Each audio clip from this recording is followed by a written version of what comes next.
Estudo Bíblico Êxodo 36. Construção e detalhamento do tabernáculo. As ofertas excederam a necessidade. O material foi entregue a Bezalel e a Oliabe, ou seus auxiliares, até que a quantidade atingiu grandes proporções, de modo que o povo precisou ser impedido de continuar dando. Verso 5. Tão generosa havia sido a contribuição. Esta é a reação típica do povo de Deus à graça salvadora e ao amor perdoador de Deus. Compare esta passagem ao relato da unção de Jesus em Betânia, Mateus 26, verso 7, e a generosidade da igreja em Filipos, Filipenses 4, de 14 a 19.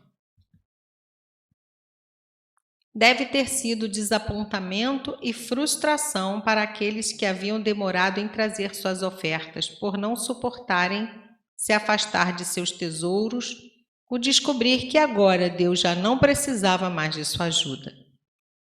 Seu trabalho estava terminado, mas eles jamais teriam qualquer participação na obra. Que Deus nos livre de tal frustração. O registro da construção do tabernáculo segue a narrativa das instruções quase verbalmente. Esta não é uma repetição inútil, mas uma ênfase dada ao fato do apego cuidadoso de Israel à palavra de Deus. Sem esta obediência, nenhuma quantidade de sacrifício e trabalho teria sido aceita. Verso 1. A habilidade e o material já estão à disposição dos servos de Deus, e o padrão está dado com todos os pormenores para o trabalho. E é só colocá-lo em prática, a tempo e fora de tempo, e viver à altura da sublime vocação, confiando no auxílio de Deus. Observe o repetido refrão de fazer tudo exatamente como o Senhor havia ordenado a Moisés que aparecesse em outros capítulos. 39, versos 1, 5, 7, 21, 26, 29, 31, 32, 42, 43, capítulo 40, versos 19, 21, 23, 25, 27, 29 e 32. Verso 4, homens sábios. São aqueles que fazem a obra de Deus, e esta é a verdadeira definição de sabedoria. Meditar na vontade divina e pô-la em prática, segundo a plenitude da sua capacidade. Verso 5. Bem-aventurados são aqueles que generosamente dão para a obra de Deus antes de proclamado não haver mais tempo. João 9, versos 4 e 5. Verso 8. Aqui começa a lista das obras feitas para construir o tabernáculo, que continua até capítulo 38, verso 20. Algumas notas já foram colocadas nos capítulos 25 até 30, acrescentando uma visão parcial do significado dos objetos. Tais capítulos devem ser estudados juntamente com os que se seguem daqui para frente. Verso 9, 28 côvados, cerca de 13 metros, tendo o côvado cerca de 46 centímetros. Verso 13, colchetes de ouro. Prendiam os dois conjuntos ou agrupamentos de 5 cortinas cada um.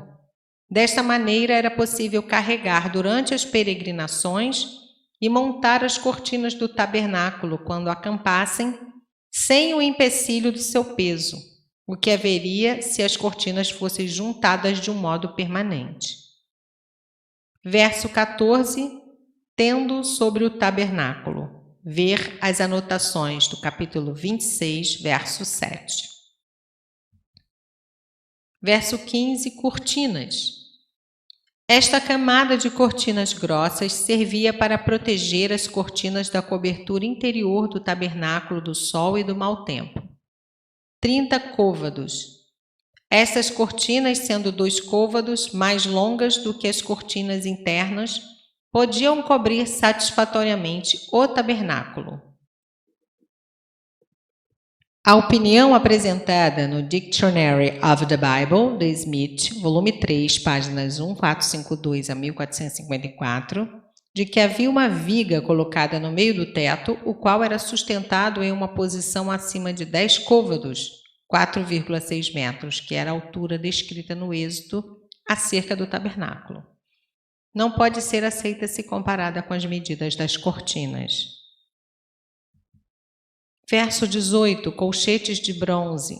Devemos entender que provavelmente o bronze seria cobre. Esses colchetes serviam para segurar e unir a cobertura externa. As cortinas internas eram unidas com ouro. Capítulo 26, verso 6. Versos 20 a 22. As tábuas, Hab Kerashim. É mais do que provável que essas tábuas dispostas em forma de esquadrias de madeira não eram muito sólidas. Os dois principais sarrafos laterais seriam, nesse caso, os que cada versão traduz por 2 encaixes. Coiceiras ou outras nomenclaturas de acordo com a tradução.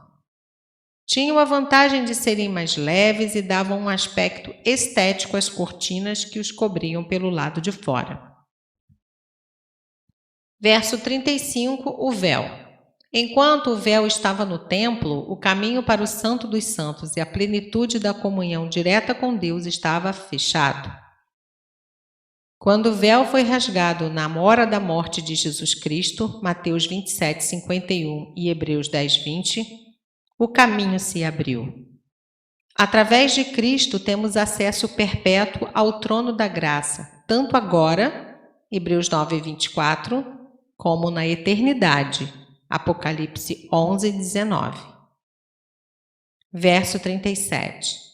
O reposteiro nos lembra de Jesus Cristo, pois ninguém pode entrar no aprisco da salvação sem passar por ele. João 10, versos 7 a 9.